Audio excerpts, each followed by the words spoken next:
Acesse www.radiobrasilespírita.com.br.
Pois é, a partir de agora, pela Rádio Brasil Espírita, Ciência e Espiritualidade.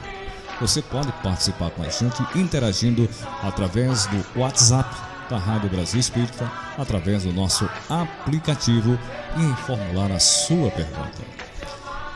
Já chegamos aos 100 mil aplicativos.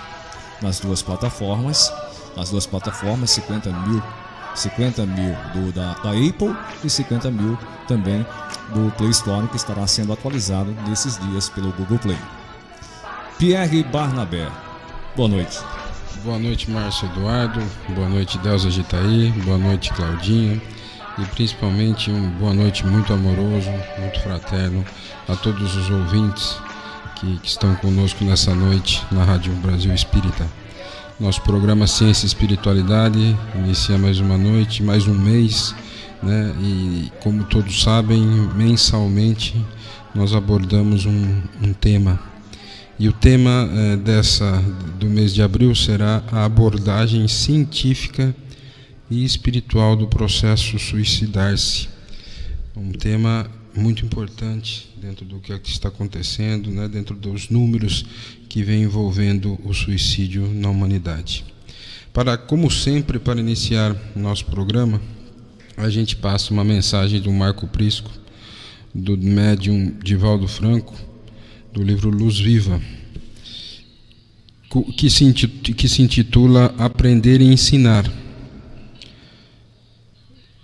Quando você ignore um assunto, tenha a honestidade de dizê-lo, sem constrangimento.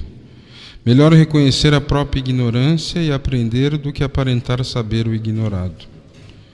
Ouça o interlocutor com serenidade, não o interrompendo a pretexto de demonstrar cultura.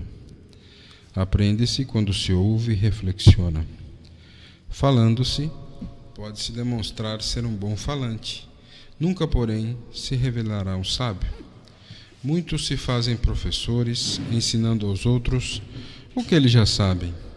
Os verdadeiros mestres esclarecem pelo exemplo, usando a palavra somente quando isto se faz indispensável.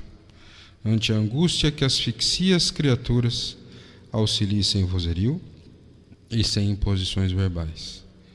Coopere com amizade, estimule com paciência, para que o ouvinte se libere da carga emocional constritiva. As disputas verbais exibem rivais insensatos. Aprenda com serenidade. Somente quem sabe ouvir para aprender tem recursos para ensinar. Essa mensagem nos acompanha já há mais de um ano nesse programa, e cada vez que a gente a lê, a gente vê que realmente nós precisamos aprender, e essa troca é muito importante, de ser um eterno aprendiz. Nesse sentido, já faço o convite a todos os ouvintes que mandem as suas perguntas, que participem ao vivo conosco aqui sobre o tema mensal, a abordagem científica e espiritual do suicidar-se. Nesse primeiro programa, eu e Delza faremos uma abordagem científica e espiritual, abordando mais a luz da doutrina espírita. No segundo programa, daqui 15 dias, nós recebemos, sempre que chamamos pessoas que têm a expertise, que têm o conhecimento acerca do assunto. Provavelmente daqui 15 dias um psiquiatra que trabalha com esse tema de suicídio estará entre nós. Mas Delza Gitaí, boa noite. Boa noite. Já falo para você, depois que você deu sua boa noite a todos, por que é importante falar sobre o suicídio? Boa noite, Pierre. Que bom estarmos aqui de volta, né? Ao longo desse período, nós conseguimos construir uma amizade, né? Uma muito carinhosa amizade. Boa noite, Márcio Eduardo. Boa noite, Claudinha, em Campinas. Boa noite, querido ouvinte. Mando para você um abraço muito carinhoso e muito especial.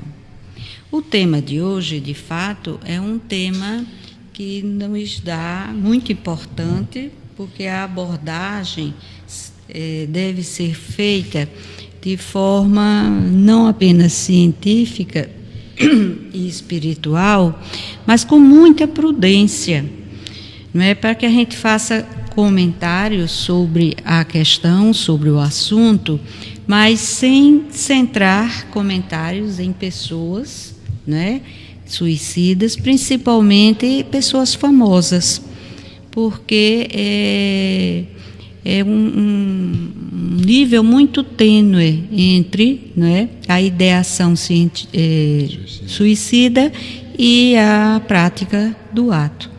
Os meios de comunicação de massa, inclusive, eles assumem, né, muita prudência, certo distanciamento, embora sem autocensura, para evitar exatamente isso, repercutir o fato nessas pessoas que estejam num processo de ideação suicida.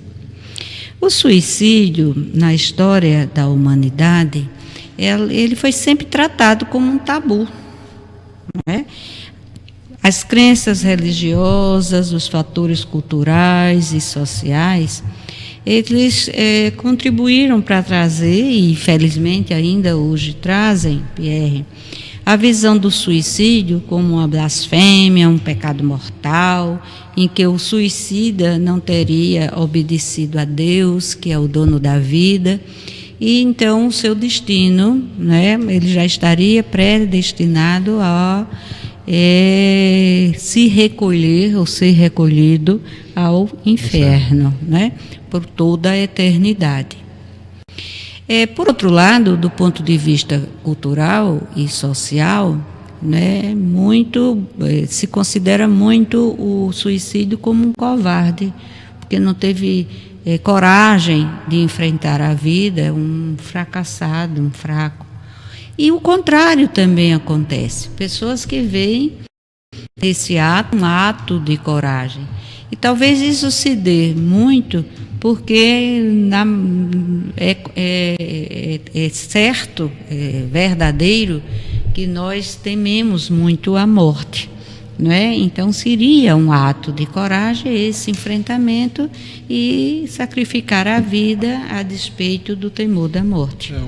Ontem inclusive a gente teve na televisão a questão do Islã, né, que era a questão de ir para o Islã para ter os, né, para já saber que vai fazer o suicídio em nome e daí a contraposição do fraco para aqueles fortes que foram para lá, né, em nome de uma religião, né? A gente vê que existe realmente essas duas vertentes, né? Uma da coragem e a outra do fracassado. Nas duas, tanto uma como outra, a gente não pode perder de vista que a ideação suicida, e por isso que a gente colocou, nós dois, né, o nome do programa como o processo suicidar-se, porque na realidade é processual. Não é um ato isolado, não é alguém que momentaneamente resolve se suicidar, né?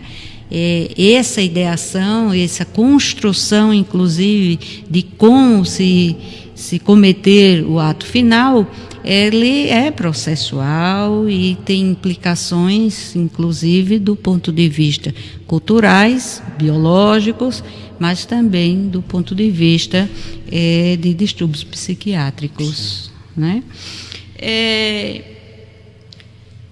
Uma coisa que é bem importante que a gente diga logo no início do programa é reconhecer que o suicida ele é uma pessoa que clama silenciosamente por socorro. Uma tentativa de suicídio não é para chamar a atenção com o viés de vaidade ou de manipulação. É claro que isso pode ocorrer, mas não é essa a ocorrência mais frequente. Então, essa tentativa, ela tem que ser ouvida, não é, como um grito de dor, um pedido de socorro, uma vontade de viver. Sim. Porque eu tenho impressão, se eu me lembro bem, há uma frase do psiquiatra, o Contardo Caligares, que diz que a pessoa não quer tirar a vida, ela quer livrar-se do problema que o aflige. Sim. Né? Do conflito existencial, da situação que a constrange, que a aprisiona, e que, na realidade, essa ambivalência que mais tarde a OMS caracteriza como um dos pilares, né, da ideação suicida, é importante que a gente compreenda isso, porque muitas vezes, mesmo entre os amigos, ou na família, ou pessoas que que presenciaram ou que tiveram alguém que se tentou o suicídio, mas queria só chamar a atenção. Quer sim chamar a atenção, mas chamar a atenção para a sua dor, né? Para que as pessoas compreendam que há um limite quase, né, do seu conflito existencial com a realidade da vida. Isso é muito importante para que a gente diga no início do programa. Mas você me perguntou por que é importante falar sobre o suicídio. Ora, Pierre, eu, se me permite, eu vou dar alguns números, sim, alguns dados, não é, que são importantes para a gente entender, não é, qual é o impacto do suicídio no mundo e aqui no Brasil. Porque uma primeira ação da sociedade é reconhecer que essa questão existe. Esse não é é? o primeiro ponto. primeiro ponto é reconhecer que temos um assunto importante e que os dados, né, que são trazidos através do Ministério da Saúde, através dos dados da Organização Mundial de Saúde, do IBGE, nos mostram que esse é um assunto muito sério e extremamente grave. Vou lhe dizer alguns dados que a OMS tem se preocupado com isso e nos últimos anos, inclusive, tem adotado políticas de prevenção do suicídio, inclusive elaborou desde 2000 e depois foi renovada em 2006 um manual para as pessoas que fazem atenção à saúde, um manual em relação à prevenção do suicídio. Bom, vamos lá. Veja o que você colocou, a importância se a OMS a preocupação de fazer um manual mostra realmente o quanto nós estamos sofrendo com o suicídio, né, Delza? E a gente já sabe, e você vai passar para a gente, quais seriam mais ou menos o número de suicídios anos, né, que a OMS traz para a gente. Assim. E olha, Pierre, os dados que eu vou falar são dados notificados, não é?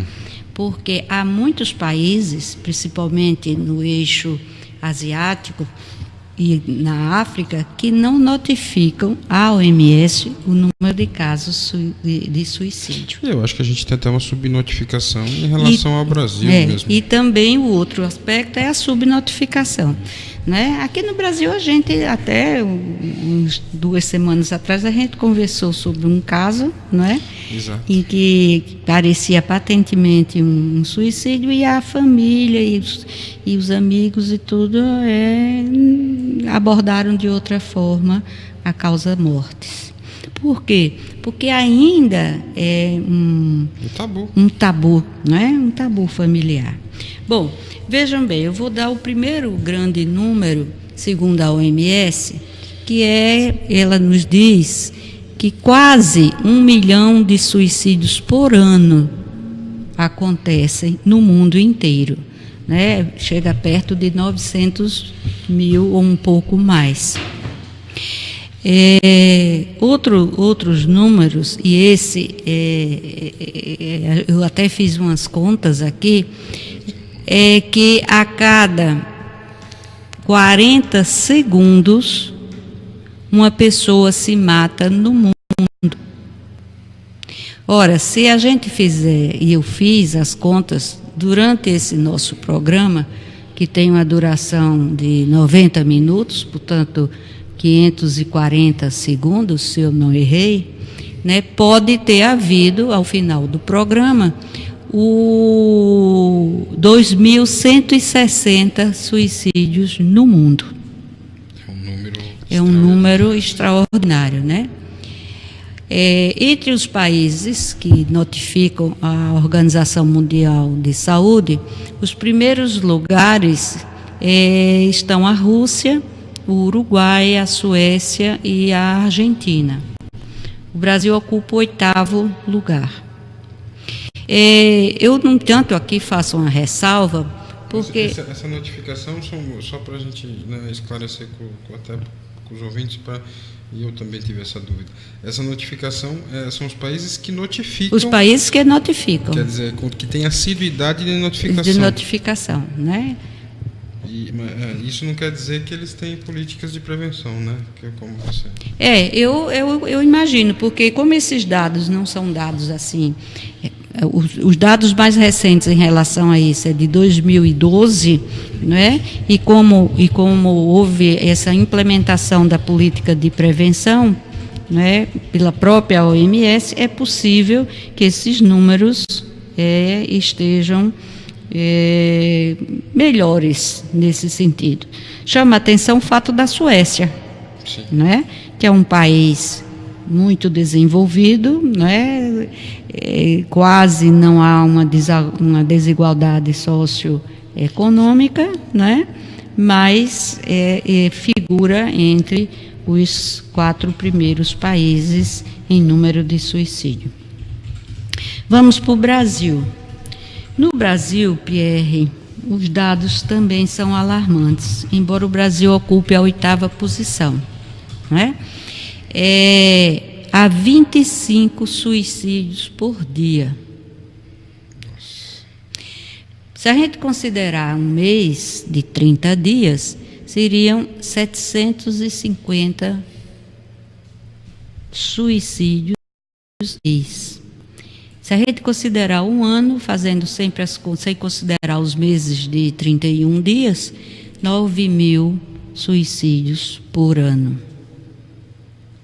Mas há um outro dado, e aí vem também dos atendimentos, não é? Dos atendimentos das tentativas de suicídio, que para cada um suicídio haveria 3 tentativas. 3 tentativas de suicídio. Então, são 4, né? 1 suicídio e 3 tentativas. Então, esse número, em termos de tentativas de suicídio, subiria para 27.000 por ano.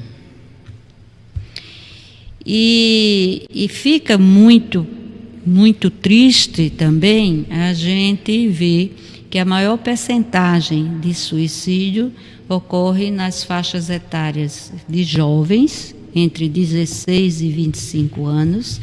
Me parece que é a terceira causa mortes entre os jovens, né? E entre idosos a partir de 60 anos. A gente trabalha nesse sentido, a gente vê 2 extremos, né, nessa estatística, né, do suicídio. E, obviamente, que os idosos a partir de 60, a gente tem a questão do fim da vida, da desilusão. Mas e esses jovens, Delza, como que a gente poderia... É o materialismo que está vigente, né? É o materialismo, é a falta de definição de objetivo de vida, né? Que isso é importante, a gente viu naquele programa sobre educação do Frank, né? Que é o objetivo de vida, mas é também, Pierre, a questão de se sentir excluído. Certo. Então, se você toca os 2 extremos, né, essa questão de se sentir excluído perpassa as 2 faixas etárias, né? O jovem ainda não se sente incluído na sociedade e a cobrança da sociedade é que ele seja produtivo. Sim. Não é? É que ele seja produtivo. Tanto que uma das perguntas que muito se faz às crianças e depois ao jovem, o que é que você vai ser quando crescer? Não é? Como se ser alguma coisa quando crescer é ser produtivo, é ter uma profissão. E daí vem o ser e o ter, né? Não é? E os idosos, porque, como bem você disse, já se acha improdutivo, né? E é excluído pela sociedade nesse sentido. E nesse contexto, obviamente, que você vai trazer mais números, a gente não pode deixar de citar as ocorrências dos últimos dias, né? Que nas redes, que é das sociedades dos aplicativos lá da Baleia Azul. Sim. Né, que na verdade pega muito essa faixa desses jovens, os jovens que morreram na Rússia tinham 15, 16 anos. Isso. Né? Há muitos jogos nesse sentido já, viu, Pierre? O da Baleia Azul a gente, né, tomou conhecimento agora, mas houve aplicativos antes, e aí não eram aplicativos, era aquela brincadeira chamada brincadeira da sufocação, né? Da asfixia, de parada. Então, a banalização da vida, né? A banalização da vida, né? Desnorteia e produz, com certeza, conflitos existenciais e alterações intrapsíquicas. Ainda no Brasil, em 2012, foram registrados 11.821 mortes, 21 suicídios. Cerca de 30 por dia. Aquelas contas que a gente fez de 25 suicídios por dia dava 9.000 ao ano, não é? Certo. Mas em 2012 foram 11.821, quer dizer, notificados. E entre esses, 9.198 homens e 2.623 mulheres. A diferença Não é? Então, muito predomina, essas taxas predominam no gênero masculino em todas as faixas etárias. Outro dado que chama a atenção é que entre 2000 e 2012 houve um aumento de 10,4% de quantidade de suicídios, sendo observado um aumento de mais de 30% em jovens. Isso mostra, né? A gente vê que os números vão se encaixando, né? Isso assusta. E em Alagoas, como que tem números aí, Carlos? Os números em Alagoas, Alagoas está abaixo da média do Brasil. Certo. Né? A média do Brasil é em torno de 6 e pouco, eu não estou me lembrando aqui, suicídios, né, por 100 mil habitantes. 6 a 7, né? 6 a 7 por 100 mil habitantes. Alagoas está em torno de 4,5. Né?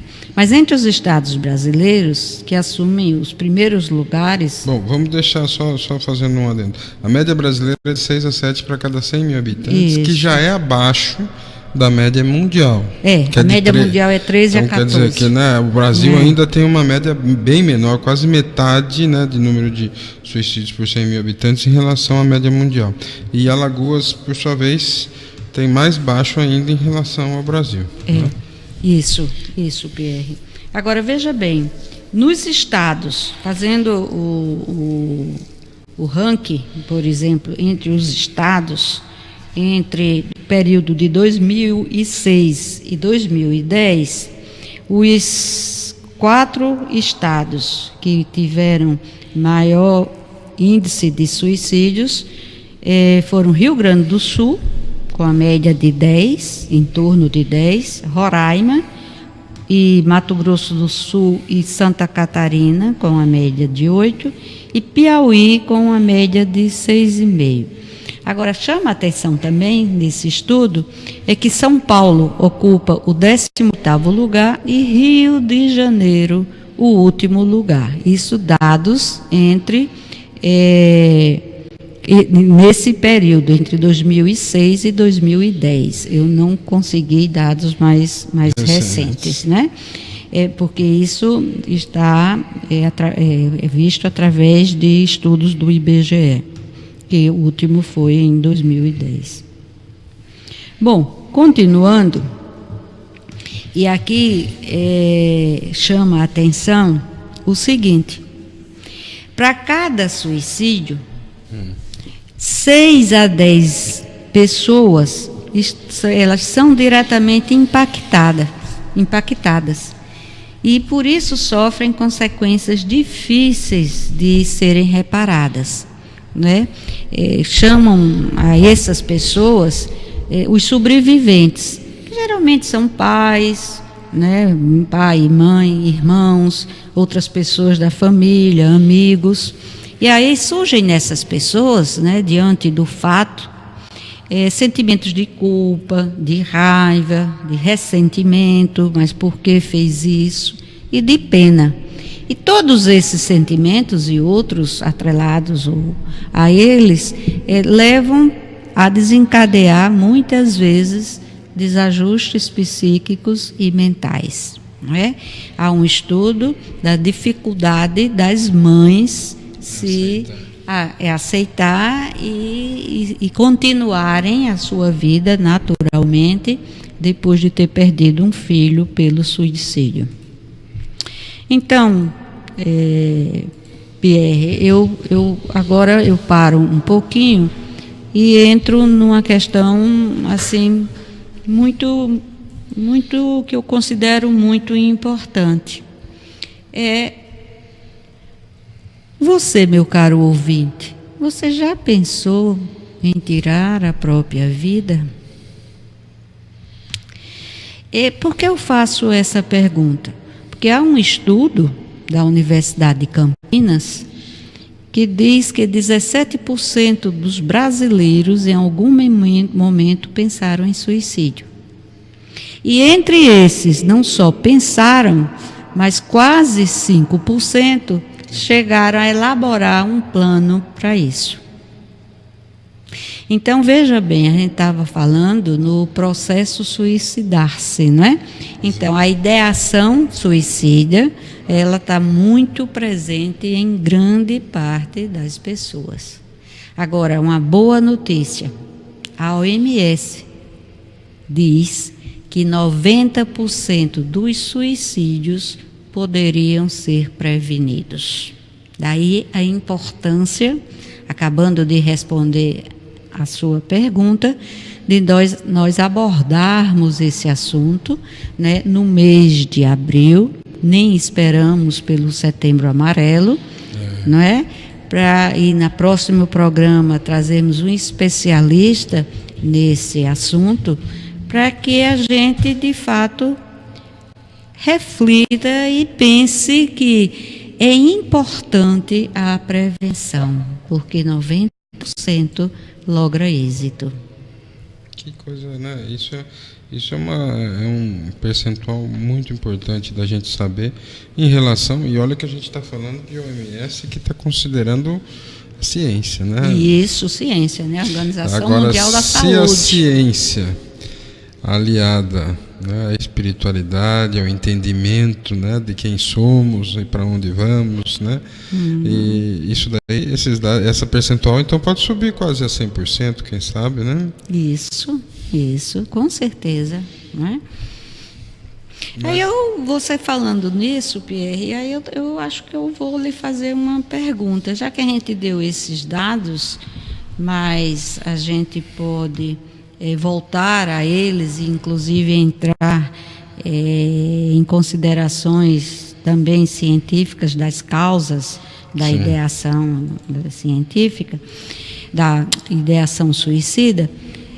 Eu perguntaria a você, agora eu passo a palavra a você, para que você faça alguns comentários aí como espiritualista, se dá para entender as causas e as consequências do suicidar-se.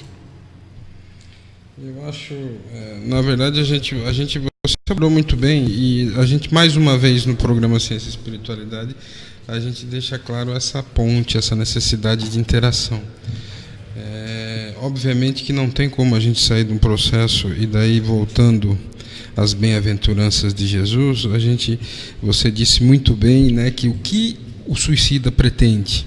O suicida não pretende acabar com a sua vida, ele pretende acabar com os seus problemas, né? E no capítulo 5 do Evangelho segundo o Espiritismo, né, bem-aventurados os aflitos, a gente vê, inclusive, o tema do suicídio em relação às aflições humanas.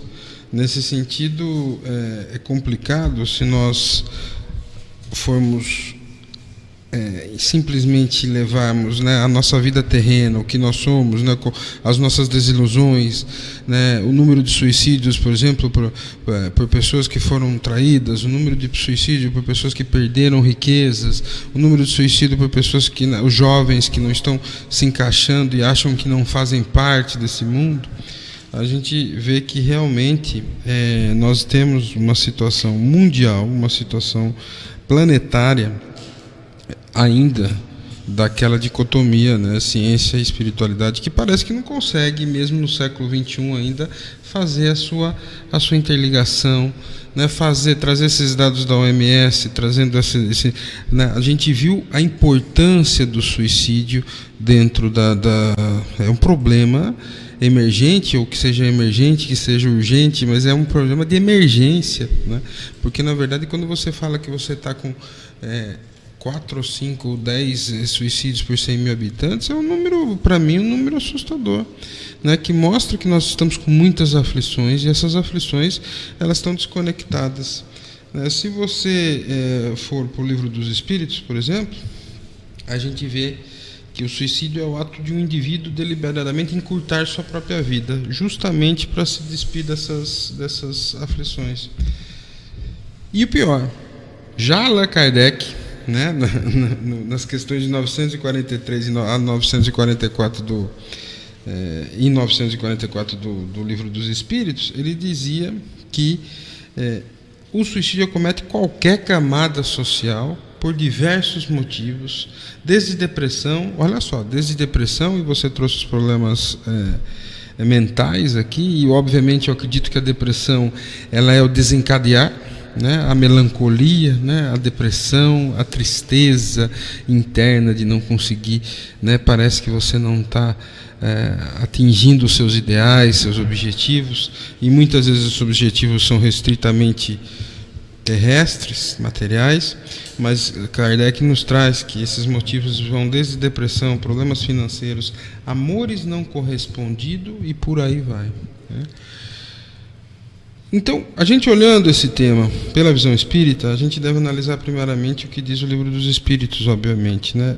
Da onde nasce, né, na questão 943, e a gente não podia deixar de citar Kardec nesse primeiro programa, de onde nasce o desgosto da vida, que sem motivos plausíveis se apodera de certos indivíduos, ou se apodera de certos indivíduos.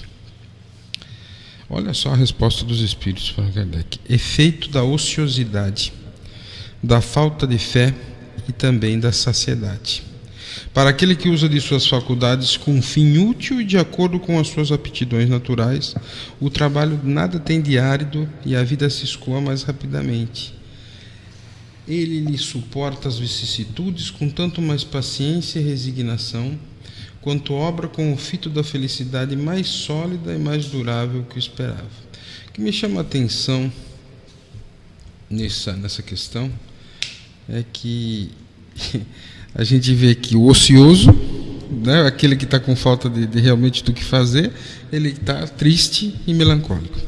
A gente vê que aquele que não tem fé, né, que não acredita que algo rege, que nós temos todo um sentido para aquele, entre aspas, sofrer ou aprender, né, porque na verdade o sofrimento e os inimigos são o que nos trazem a verdadeira escola no processo da vida, né? A gente aprende com eles e a gente vê o que nós não deveríamos de ver de ruim em nós a partir deles, e nesses problemas realmente, quando saímos com resignação e com resiliência, nós saímos mais fortalecidos através de um processo que eu diria até educacional. E você veja, ele diz então que a ociosidade, a falta de fé e o indivíduo que tem a saciedade, quer dizer que ele já conseguiu tudo de material na vida. Então, obviamente, o que traz aqui o Livro dos Espíritos nós temos vários tipos de desgostos, né, em relação às pessoas, aos indivíduos, a levar ao ato do suicídio. Você está com alguma questão na mão aí, eu estou vendo aí. Eu estou, porque você está falando e eu estou me lembrando dos estudos que acontecem e que levam a pessoa a entrar nesse processo de suicidar-se, né? E no Livro dos Espíritos, na questão 944, no item A, Kardec pergunta: não é sempre voluntário o suicídio? Qual é a resposta, Pierre? Se é sempre voluntário? Não é sempre voluntário o suicídio? A resposta é: o louco que se mata não sabe o que faz. Exato. Não é? Então, o que é que você me diz? Porque aqui, quando a gente vê do ponto de vista da ciência, Kardec, olha. Olha que honra. É bom, né? Quando há pesquisadores da Universidade de Glasgow dizem que 90% das pessoas que cometem suicídio sofrem de alguma forma de doença mental. principalmente depressão ou a dependência de álcool e outras drogas que têm um papel importante na morte. Veja, olha que dado importante isso. Não é importante? Então, se essas pessoas recebessem um tratamento adequado, né, se cuidasse da saúde mental, né, ela não cometeria o suicídio. E é por isso que, quando a gente fala de 90% de possibilidade de prevenir os suicídios, e por outro lado fala nesse número tão grande de suicídios, a gente vê que deixa de ser um problema individual ou familiar e passa a ser um problema de saúde pública, não é? E em sendo de saúde pública, veja bem, não é só o fato de que o governo, o Estado, tem que, como dever, proteger seus cidadãos. Sim. Mas é também o custo disso, não é? Do ponto de vista do custo em saúde, tanto para o tratamento, quanto para o atendimento às tentativas de suicídio, quanto para as sequelas, porque muitas das tentativas deixam os indivíduos vivos e sequelados. Então, eu acho, e essa sequela, e daí a gente pode até já entrar num outro tema que é muito comum na doutrina, né, que seria o suicídio direto e indireto. Isso. Né, que eu acho que isso a gente tem que abordar, né? O suicídio direto é aquele do ato de se suicidar-se, obviamente, e o indireto é aquele que vai acabando com sua vida sabendo que ele está acabando com a sua vida de forma, ou não sabendo porque ele tem um problema mental, mas teoricamente, né, e isso Kardec nos traz que, na verdade, que tanto um quanto o outro seria e dentro daquele papo da ociosidade, uma ociosidade espiritual. O que seria isso? Não vê objetivos mais para a vida, né? Então. E nem se sente estimulado a buscar qualquer ocupação, alguma ocupação que a gente diz não só de trabalho, mas de fazer alguma coisa útil, né? Claro que isso não é a única coisa que leva, né, a esses problemas mentais secundários, né? Mas a gente tem que começar, do ponto de vista de interação ciência e espiritualidade, explorar, né, os principais motivos, né, e aspectos para que a gente comece a entender, né, por que esse ser começa a deixar de ter esperança, né, na vida. Então, e isso eu acho muito importante quando e a gente voltando ao direto e indireto. E o suicídio indireto, você acabou de falar das drogas, né, é um problema mental que está associado, que se instala após o uso das drogas, mas indiretamente a gente tem muito mais suicídio, e esses suicídios não estão na estatística da OMS, estão. Não dá para se colocar isso. Não. Só o que está são os suicídios como ato suicídio. Ato suicídio, exatamente. Então esse número ele é amplamente, eu diria, triplicado se a gente pensar isso. Com certeza, né? E tem um detalhe nesse aspecto, que é o seguinte: você quer continuar na parte da espiritualidade? Não, a gente vai conversando, vamos fazendo um. É que hoje Deus está mais científica que eu, então vamos, né? E como é? Não, a gente tem perguntas já, mas eu acho que você poderia acabar esse raciocínio. Pronto. Em relação aos processos. Então, eu peguei, Pierre, no site do Centro de Valorização da Vida, no CVV, lá tem um documento que é intitulado Falando Abertamente sobre o Suicídio. É um documento, é uma espécie de uma cartilha, ou de um folder, mas bem instrutivo. Eu acho que merece ser estudado. Quem quiser ver, acesse o site www.cvv.org.br. São perguntas e respostas. E a pergunta 2 é: o que leva uma pessoa a se matar? Acho que está dentro, né? Claro que aqui só a visão, sem o contexto da visão espiritualista. A resposta: vários motivos podem levar alguém ao suicídio. Normalmente, a pessoa tem necessidade de aliviar pressões externas, como cobranças sociais, culpa, remorso, depressão, ansiedade, medo, fracasso, humilhação. Já fazendo dentro do que você está falando, se a gente for para a doutrina espírita, na questão 950, a pergunta que Kardec faz aos espíritos é bem essa, né?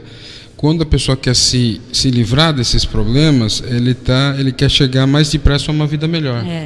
Então a pergunta é a seguinte: o que pensar daquele que se mata na esperança de chegar mais depressa à vida melhor, né? E daí os espíritos respondem a Kardec: outra loucura, que faça o bem e mais certo estará de lá chegar, pois matando-se retarda sua entrada num mundo melhor e terá que pedir que lhe seja permitido voltar para concluir a vida a que pôs termo sob o influxo de uma ideia falsa. Uma falta, seja qual for, jamais abre a ninguém o santuário dos eleitos. Nossa, essa é uma resposta muito, esclarecendo aos ouvintes. Nessa resposta está implícita o fundamento da reencarnação, do projeto pedagógico de Deus, em que a pessoa que comete o suicídio não tem uma destinação eterna, num mundo de chamas, no inferno, em outras palavras. A amorosidade, o amor divino como Pai é de tal forma que a gente nem pode dimensionar, eu costumo até dizer isso, mas dá a essa pessoa outras oportunidades, e essas outras oportunidades são as reencarnações seguintes, em que nessas novas reencarnações a sua prova é aprender a dar valor à vida, aprender a construir objetivos, a não banalizar um dom, uma dádiva divina, mas não no sentido do castigo nem da punição, mas no sentido da aprendizagem, da educação, de fazer o caminho evolutivo para chegar até Ele, porque, como Jesus disse, e a gente sabe que não se perderá nenhuma ovelha do redil do meu Pai, como a gente poderia entender que essas ovelhas, que foram ovelhas que se desgarraram em algum momento da vida, não teria chances, novas oportunidades para evoluir. Mas você estava falando, eu interrompi você estava falando que na verdade a pessoa tem a necessidade de se aliviar de pressão externas, E daí eu acho que o próximo é como se sente, essa questão de como se sente quem quer se matar.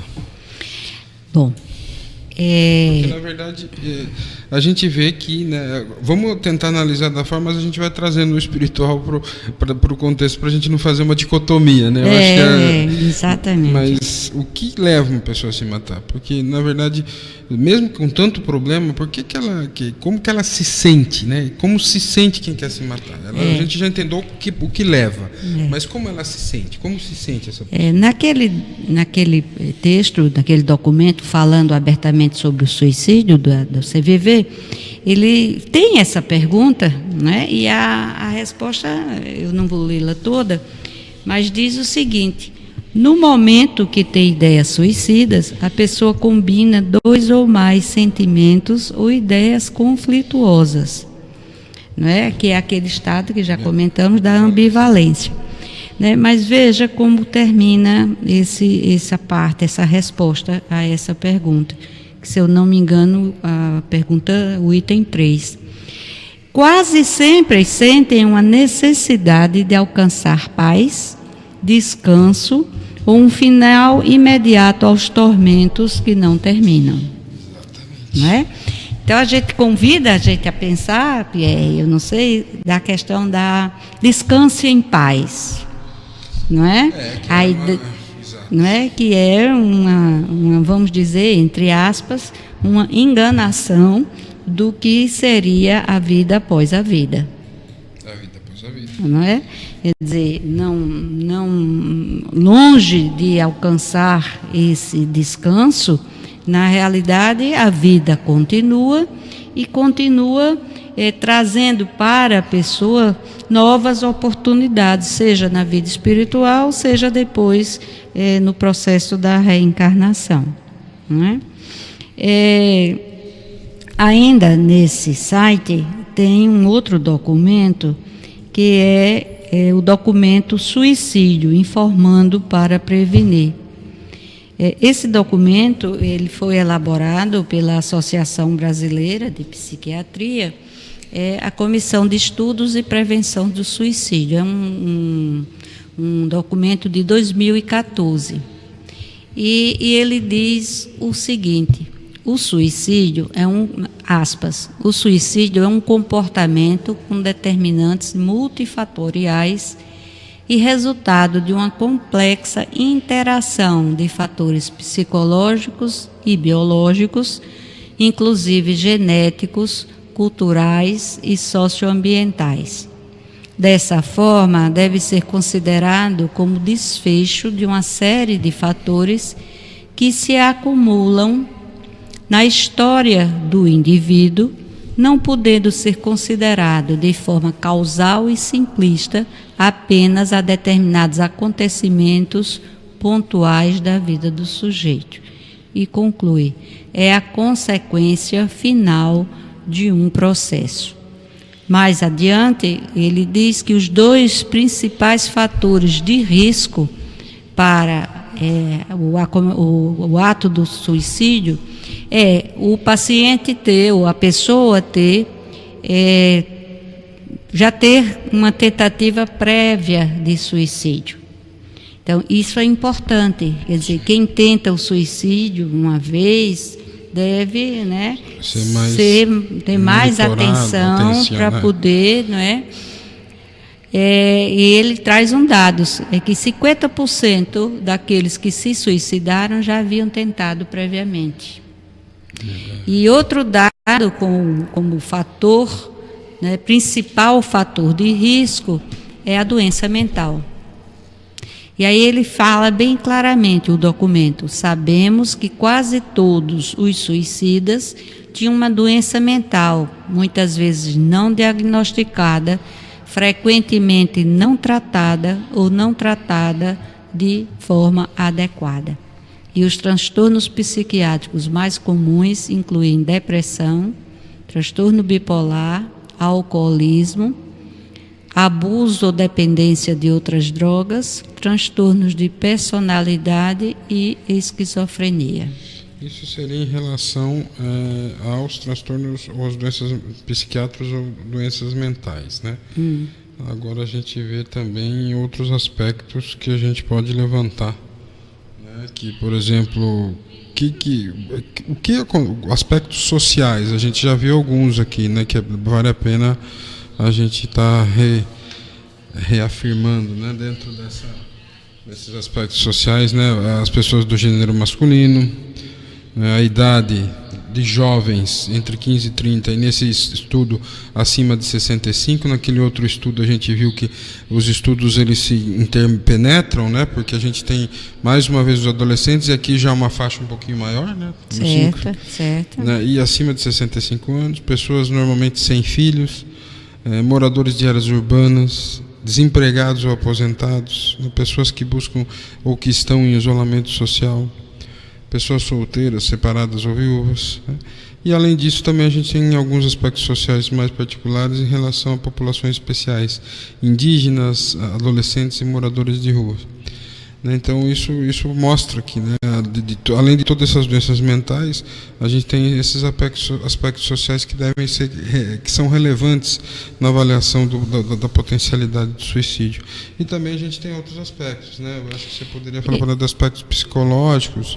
Eu tratei das doenças mentais, os aspectos psicológicos, né? Quando a pessoa tem pouca resiliência, tem personalidade impulsiva, né, ter sofrido abuso físico, sexual na infância, não é? E há condições de saúde limitante, e chamo a atenção aqui, segundo o quadro que eles trazem, para a comorbidade. Quer dizer, você ter um idoso, né, que tenha, por exemplo, um Parkinson, uma doença neurológica, não é?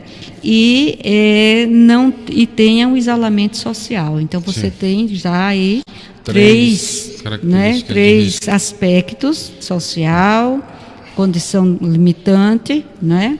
E isso. Doenças mentais, né? Mentais não. Na verdade, pode entrar em depressão, né? Depressão. Doença mental. Então veja bem, uma pessoa com trauma medular, por exemplo. Há um tempo desse passaram 2 filmes, né, de pessoas que teve trauma medular alto, né, e ficou tetraplégico, né? Então é importante que a gente tenha conhecimento desses fatores de risco, mas também há os fatores que são prototores. E isso é um convite para a gente falar nesse programa de hoje, porque os fatores protetores começam a serem estudados, entre os quais, e muito importante, o apoio da família, o acolhimento, não é? Ter uma rede social, ter... Que não seja digital. Que não seja virtual e traga mais problema, né? Mas uma rede de amigos, né? Ter uma vida socialmente ativa, eu gostaria de dizer assim, né?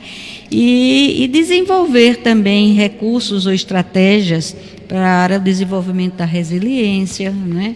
E aí, voltando ao aspecto da espiritualidade, já que você colocou que eu estava hoje muito científica, eu volto a esse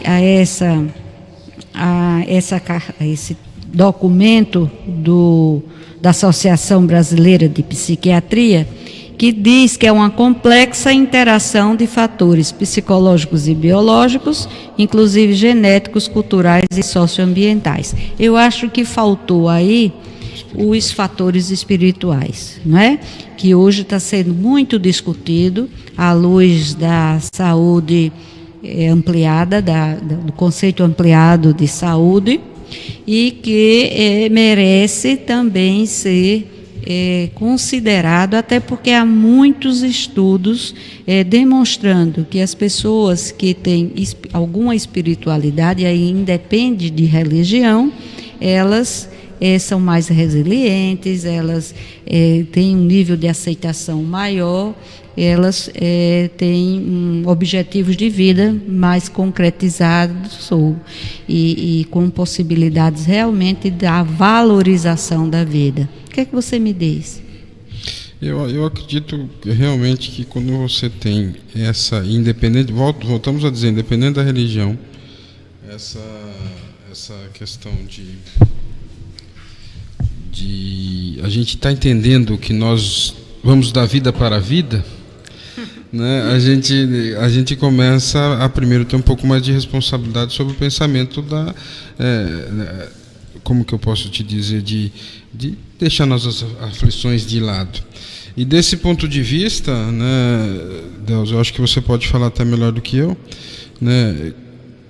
Há meios de prevenção conectando essa questão a gente viu a questão que você falou do reconhecimento, da educação, né, e o acolhimento temperamental. Mas você acha que como que a gente, como espírita, né, e falando aí, né, acho que agora mais num bate-papo, né, como a gente, como espírita, pode fazer isso em pessoas, por exemplo, que pensam que a vida simplesmente, quando eu me entrego a ela e eu vou entregar, ou eu vou para uma vida eterna melhor, né, descanso em paz, ou no outro caso eu vou para o inferno mesmo, né? Então a gente tem dois pontos de vista, às vezes, que na verdade são 2 pontos de vista. Até o descanso em paz é materialista, né? Porque ele tira de nós a responsabilidade dos nossos atos, né, Deus? Então o que você me fala um pouco dos trabalhos, você que trabalha, né, que também é da área médica, dessa questão da conexão espiritismo e essa questão dos transtornos psicobiológicos. Eu gostaria de responder essa pergunta, se você me permite, Sim. de uma forma mais ampliada. Tá. Certo? E aí colocar a presença, né, da religião espírita nessas possibilidades realmente de ações preventivas. Veja bem, nós falamos, né, esses dados todos e eu vou comentar com você o seguinte. Atualmente está se trabalhando com 4 pilares na proposta de prevenção, né? O reconhecimento do assunto, a educação, o acolhimento e o tratamento, né? Então, diante falando primeiro sobre o reconhecimento, é importante esse reconhecimento para a família, para a escola, para o entorno social, e reconhecendo que o suicídio é um assunto sério, que os dados mostram, e que ele não se dá como um ato isolado, ele é resultado de um processo. Sim, não é? A gente poderia dizer que o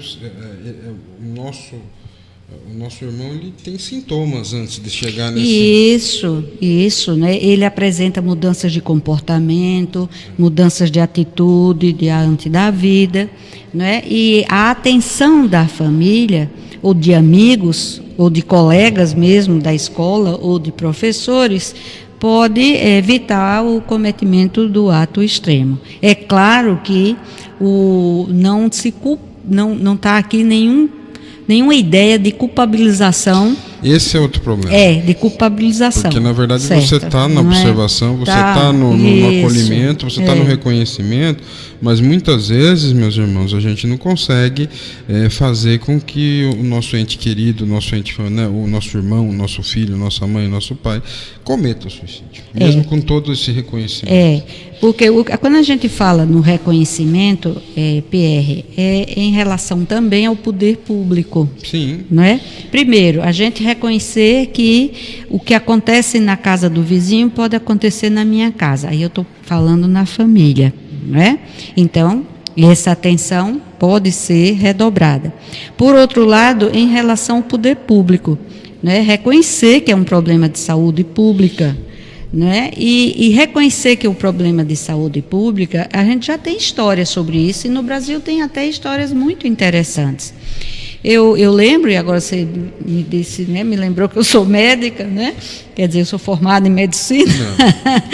Eu lembro que antigamente as doenças sexualmente transmissíveis, né, tipo sífilis, tipo cancro, né, gonorreia, e também que outras... Mais modernamente, a própria AIDS, né? E mais modernamente a AIDS, né? Outras doenças também, como a hanseníase, que é a lepra, né? E a própria tuberculose, eram mantidas em segredos nas famílias, tanto pelas pessoas como pelas famílias, por receio de exclusão social, né? Quando os dados sobre essas doenças vieram à tona, quando se reconheceu o problema, adotou-se medidas importantes, como a adoção de notificação compulsória, medidas de prevenção que trouxeram as pessoas a reconhecer que estava doente, né? E os meios de contágio, e ainda o tratamento, reconhecer que precisava de tratamento e se tratar. E as casas de acolhimento. As casas de acolhimento, né? Então, o poder público atuou. Mais recentemente, eu não digo mais recentemente, mas um exemplo bastante efetivo é o caso da AIDS, como você bem lembrou, né? Que começou como um tabu, né? Com o diagnóstico estigmatizava a pessoa, colocava nos chamados grupos de risco, que à época eram excluídos socialmente, e o reconhecimento e a prevenção tornou-se a melhor estratégia para evitar a contaminação. Embora hoje, né, novamente estejamos com índices quase iguais os da década de 80. É. Superiores, parece que a da década de 80, principalmente em pessoas mais velhas. Né? Porque as pessoas se acostumaram a entender a AIDS como uma doença crônica, Exato, não é? Cronificação do processo. E você falou um pouco da hanseníase, né? Eu lembro que quando eu morava em Curitiba e conhecia a doutrina espírita, a gente, isso no início da década de 90, a gente tinha ainda os leprosários. Isso, Curitiba né, tinha um leprosário muito grande, inclusive. E como que é aquelas pessoas, e daí eu lembro de Jesus na passagem, eu não lembro a passagem, eu sou muito ruim de memória, mas aquela passagem que ele manda, vá, né, porque quando a pessoa tinha lepra, você falou das famílias ficarem separadas, que as famílias, né, ficavam evitando de falar, né? E quando eles tinham e estava nítido, eles tiravam da sociedade e eles eram até riscados da família. Daí Jesus fala: você está curado, vá. Né, e mostra a ele que, né, mostrando essa questão da sociabilidade e como essas doenças causaram, levaram as pessoas ao suicídio. Isso, né? E então, essa questão, ainda citando aquele trabalho do suicídio, uma epidemia silenciosa, que é uma publicação da IDE, é um texto do André Trigueiros, que é jornalista. Entre aspas, ele diz assim: nunca houve tantas evidências de que a melhor maneira de enfrentar o problema do suicídio é falando sobre o assunto, entendendo os fatores de risco, compartilhando de forma responsável as informações que sustentam as campanhas de prevenção no Brasil e no mundo. Não seria exagero dizer que essas informações podem salvar vidas, especialmente quando sabemos da elevada intercorrência dos suicídios, 90% dos casos, com patologias de ordem mental diagnosticáveis e tratáveis. Não foram diagnosticados, mas são diagnosticados. E são tratáveis, né? Então, ele diz: a primeira medida preventiva é a educação. É preciso deixar de ter medo de falar sobre o assunto, derrubar tabus e compartilhar informações ligadas ao tema. Então, isso nos impele ao segundo, não é? Fator, o segundo pilar da prevenção. O segundo pilar da prevenção, que é exatamente a educação. E veja bem, Pierre, a educação, o próprio reconhecimento já faz parte da educação. Sim, é o pré, né? Quer dizer, você tá reconhecendo, né, o problema, você está vendo o problema pedagógico associado. Então esse processo pedagógico é a estratégia mais diretiva. Então, novamente, a família, a escola, os meios de comunicação de massa, as igrejas, os centros espíritas, todos os demais espaços religiosos, eles podem e devem exercitar a educação para a prevenção.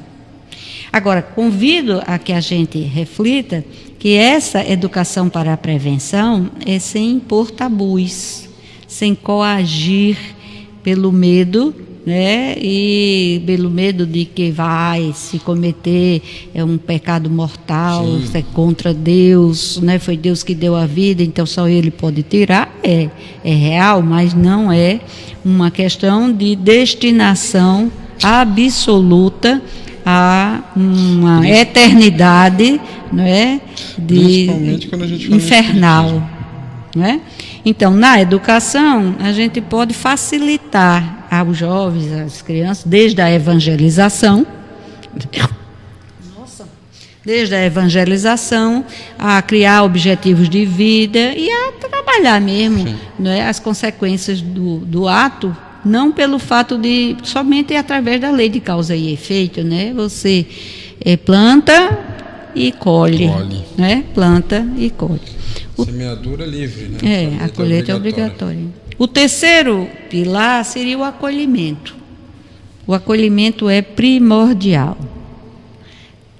É claro que a gente não pode ajudar, ou não ajuda mesmo, uma pessoa com ideação suicida, uma pessoa que tentou o suicídio, por exemplo, imputando-lhe mais culpa, diminuindo mais a sua autoestima. excluindo-a do convívio para não contagiar os demais. Isso muitas vezes acontece no ambiente da escola, né? No ambiente da escola acontece, e aí há um processo inverso. Em vez do acolhimento, é a exclusão, a questão do bullying, a dizer que estava querendo aparecer, por isso, né, que tentou o suicídio.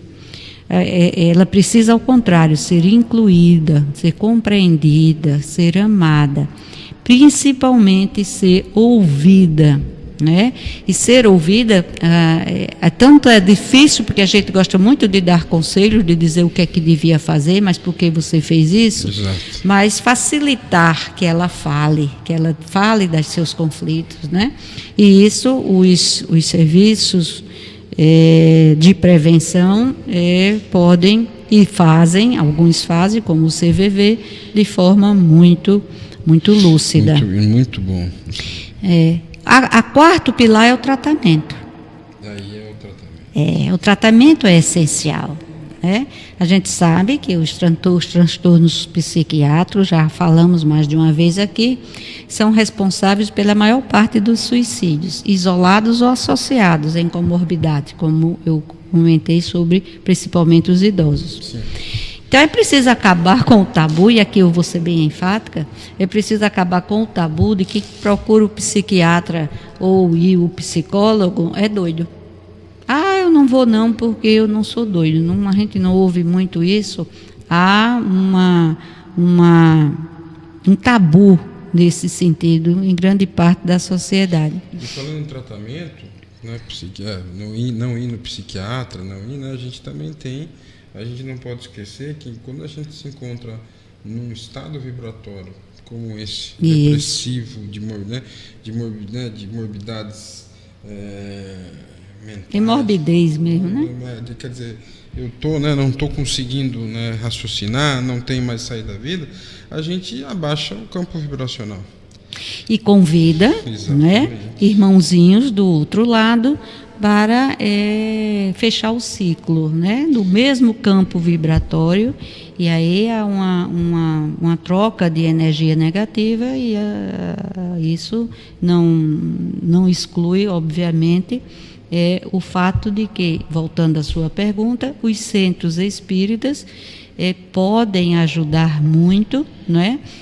Tanto na evangelização, como na fluidoterapia, como no atendimento fraterno, não é? Como as doutrinárias. Então, existem muitos recursos para ajudar. E se a gente for colocar dentro dessas suas classificações, dentro das suas dentro das classificações dos 4 pilares, o reconhecimento, como o atendimento fraterno, a educação através da evangelização e dos cursos, o acolhimento do entendimento, isso é importante, e o tratamento, que pode ser água fluidificada, mas que também está sendo feito através de todo esse processo desses 4 pilares que se interagem. Isso. Então a gente tem esses 4 pilares que a gente pode levar aí do psicobiológico para o espiritual. E espiritual também, né? E trabalhar nesses mesmos 4 pilares. Biopsico, sócio-espiritual, né? Quer dizer, um não exclui o outro, ao contrário, são complementares. Eu me permito, a falar, a lembrar Machado de Assis, né? Ele disse lá atrás, aspas, olhando de perto, ninguém é normal, fecham as aspas. Depois a gente vai ver mais ou menos essa expressão na música Vaca Sagrada, né, do Caetano Veloso, quando ele diz: de perto ninguém é normal. De perto ninguém é normal. De longe até, né? Não é? Então é assim momentos na vida de cada um da gente que precisa ser trabalhado com a ajuda de um psicoterapeuta, né? Momentos de perda, momentos de conflitos existenciais, né? Então, que a gente busque tratamento, que a família busque tratamento, que a gente não se sinta menor porque precisa de ajuda. E aí eu convido, Pierre, a gente fazer uma correlação, que o número de suicídios é muito maior nos homens do que nas mulheres. Sim. Inclusive nos jovens do sexo masculino do que do sexo feminino. Por quê? Porque a nossa cultura quer dizer, não somente isso, já que é multifatorial, mas que a nossa cultura é que o homem não chora, que o homem é forte, que o homem é que é, né, é o Senhor. E pedir ajuda pode parecer um sinal de fraqueza, não é? E quando na realidade é muito mais fácil, por exemplo, uma mulher quando entra em um processo depressivo, procurar um psicoterapeuta, procurar uma rede de amigos, do que o homem. O homem acha que né, é uma coisa de menos, vai passar, eu nunca fui assim, e isso é coisa de fraqueza e eu não vou procurar. Bom, a gente tem algumas perguntas aqui. Pois não? Então eu já vou trazê-las para vocês. Bom, primeira pergunta vem do André daqui de Maceió. Boa noite, André. Seja bem-vindo à nossa conversa. E ele faz a seguinte pergunta para a gente: o suicídio exercido por uma pessoa que teve problemas mentais tem o mesmo peso de culpa? Veja-se o caso de Santos Dumont, que teve motivo diverso do normal. Eu acho que essa pergunta ela vem, né, na verdade, a questão dos problemas mentais a gente já trouxe como um processo de consequência de sintomas que vão se somatizando por vários fatores de risco, entre eles fatores mentais, psicológicos, fatores sociais e comorbidades, né? E essa questão, por exemplo, do Santos Dumont, que teve motivo diverso do normal, eu gostaria de trazer eu acho que cabe nisso daqui, né? Que na verdade não vamos comentar sobre pessoas famosas, mas em relação a uma situação dessa, e do suicídio cujo fim é fugir àquele que o comete, as misérias e as decepções desse mundo. Essa é a pergunta 946 do Livro dos Espíritos. E Kardec, os espíritos nos respondem: pobres espíritos que não têm a coragem de suportar as misérias da existência. Deus ajuda os que sofrem e não aos que carecem de energia e de coragem. As tribulações da vida são provas ou expiações. Felizes os que suportam sem se queixar, porque serão recompensados. Ai, porém, daqueles que esperam a salvação, do que na sua impiedade chamam acaso ou fortuna. O acaso ou a fortuna, para me servir da linguagem deles, podem, com efeito, favorecê-los por um momento, mas para lhe fazer sentir mais tarde, cruelmente, a vacuidade dessas palavras. Então, eu vou para outra pergunta. Posso ir para outra pergunta? Claro. Tem uma pergunta aqui dos nossos amigos da Guatemala. A Neide, da Guatemala. Ela faz uma pergunta para nós da seguinte: fala-se muito no suicídio inconsciente. A que penas estaria exposto quem fosse considerado como tal? As consequências do chamado suicídio inconsciente são as mesmas do suicídio consciente?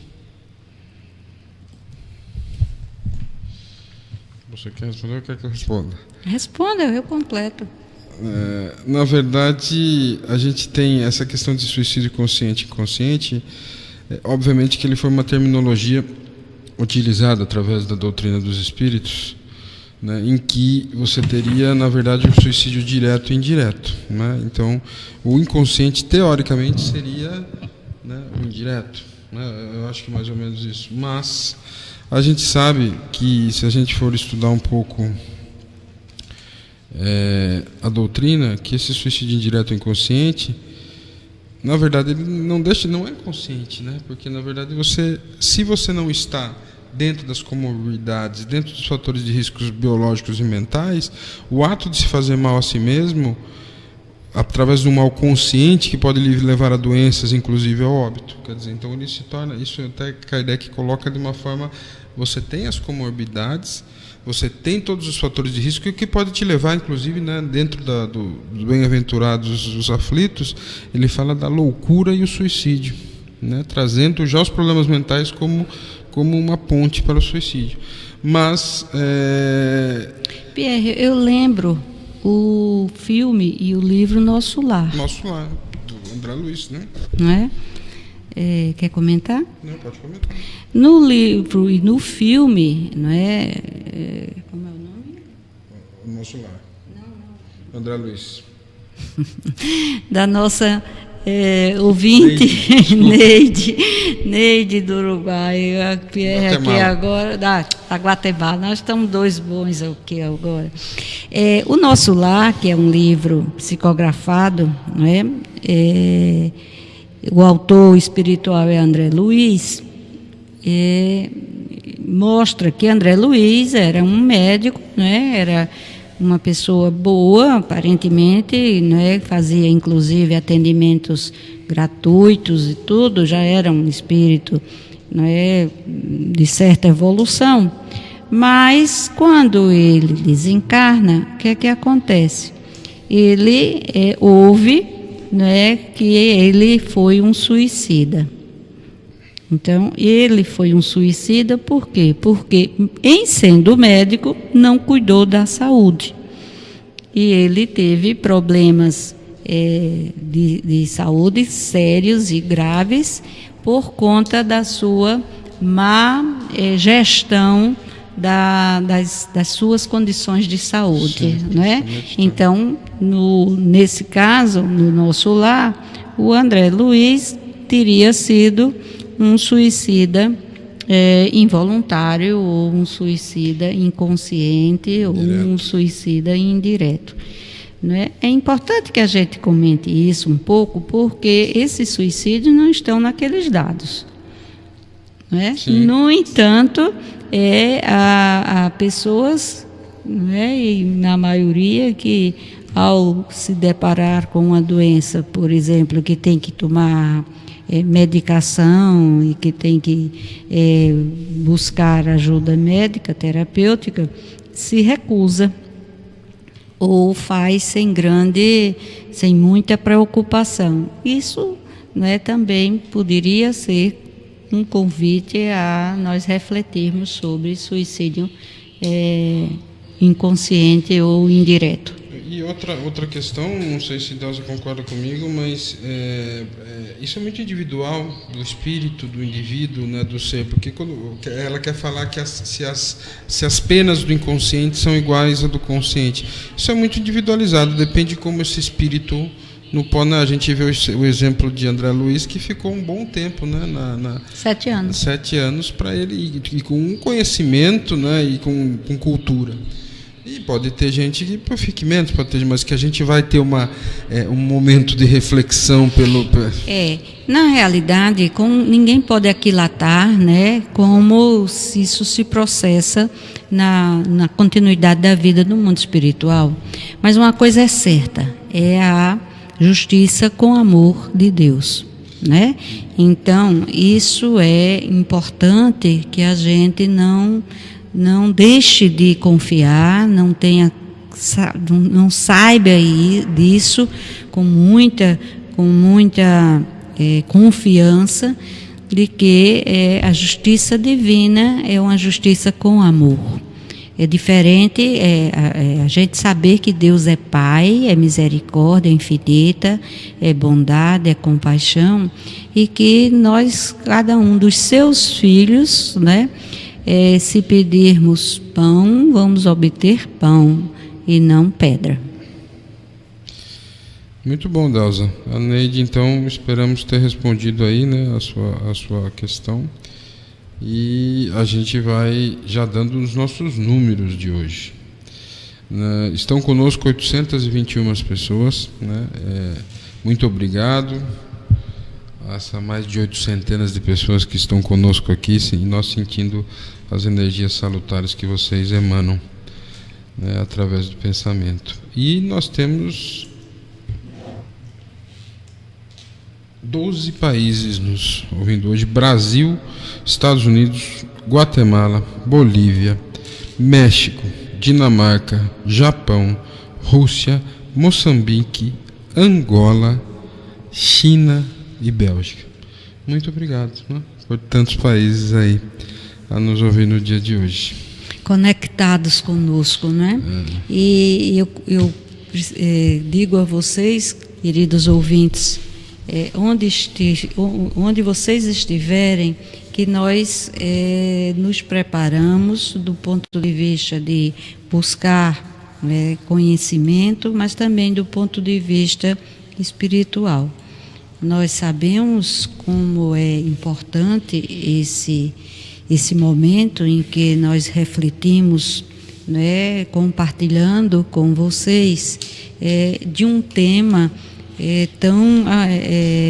tão difícil mesmo de ser comentado, mas tão necessário para que seja comentado.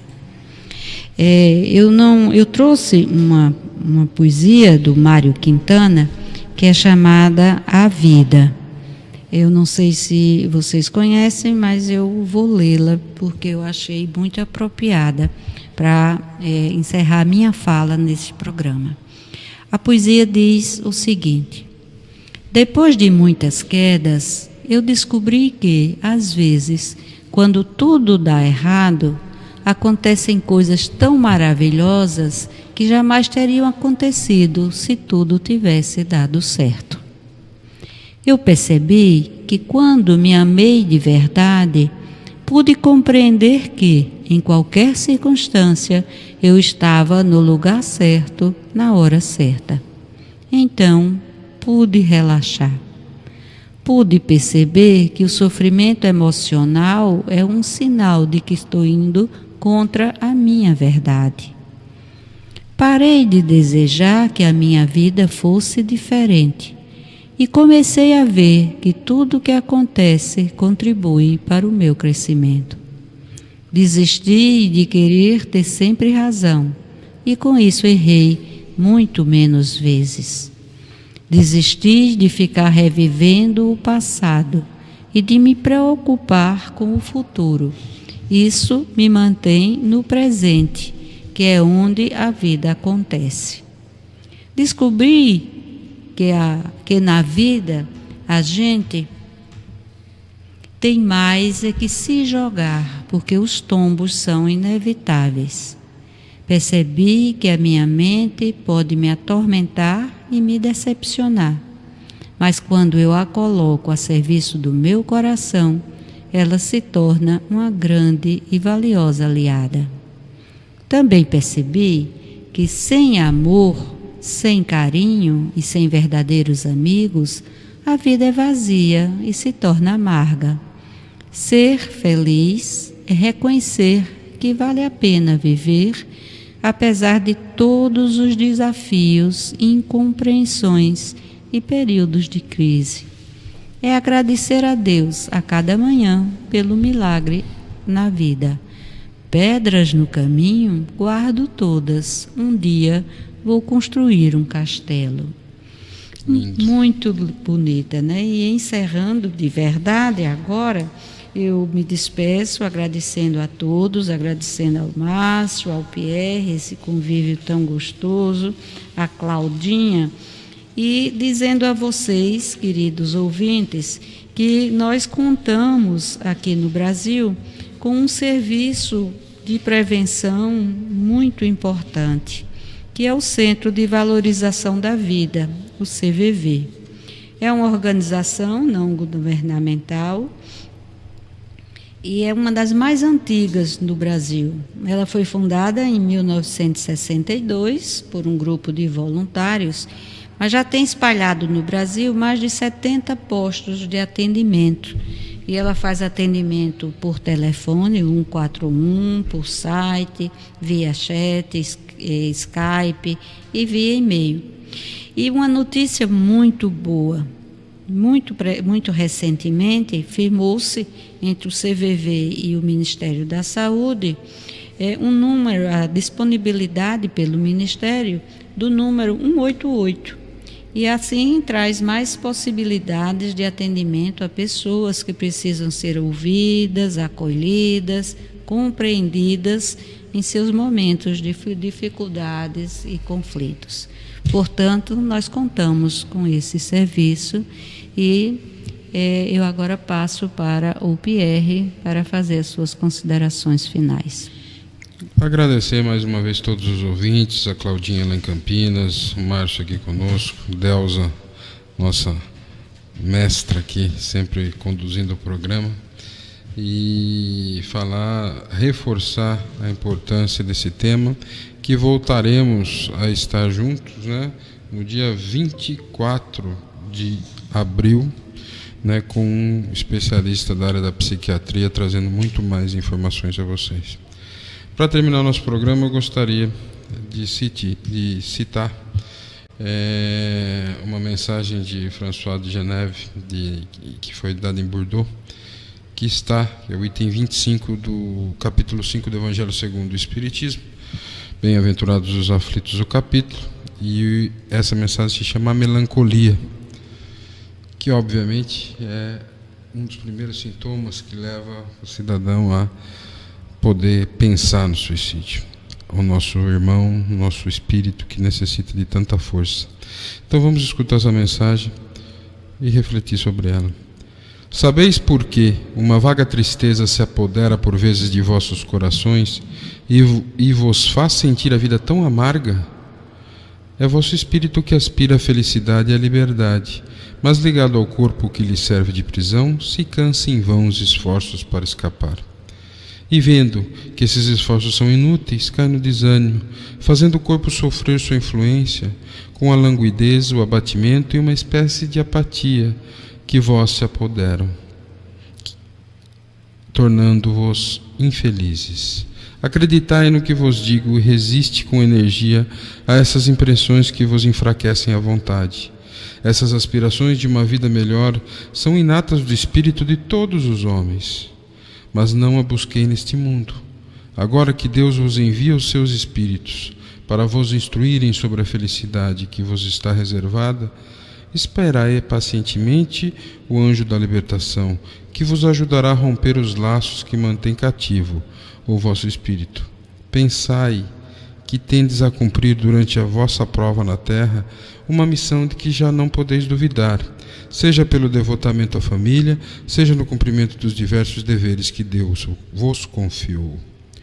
E se no curso dessa prova, no cumprimento de vossa tarefa, virdes tombarem sobre vós os cuidados, as inquietações e os pesares, sedes fortes e corajosos para os suportar.